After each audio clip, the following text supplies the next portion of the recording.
আসামি মাহফুজের উপস্থিতিতে নারায়ণগঞ্জ জেলা ও দায়রা জজ আদালতের বিচারক বেগম হোসনে আরা আক্তার এ রায় ঘোষণা করেন।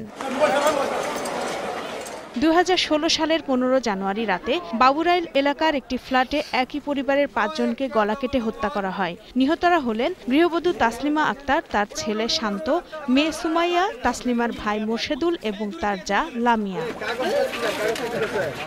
মামলার বিবরণে বলা হয়, শফিকুল ইসলামের ছোট ভাইয়ের স্ত্রী লামিয়ার সাথে অনৈতিক সম্পর্ক গড়ে তোলায় মাহফুজকে বাড়ি থেকে বের করে দেয়া হয়। পরবর্তীতে এই হত্যাকাণ্ড ঘটায় মাহফুজ।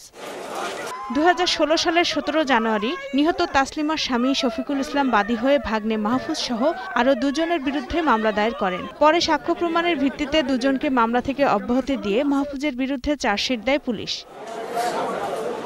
এ রায়ে সন্তোষ প্রকাশ করেন রাষ্ট্রপক্ষের আইনজীবী। এদিকে দ্রুত রায় কার্যকর করার দাবি জানিয়েছেন নিহতের স্বজনরা। সামনে রায়গুলি দ্রুত কার্যকর হয়। 5 জন ভিকটিমকে হত্যার দায়ে ছিল তাসলিমা হত্যার দায়ে আসামি একে মৃত্যুদণ্ডে দণ্ডিত করেছেন। তবে এ রায়ের বিরুদ্ধে উচ্চ আদালতে আপিল করবে আসামিপক্ষ। সে ন্যায় বিচার পায়নি।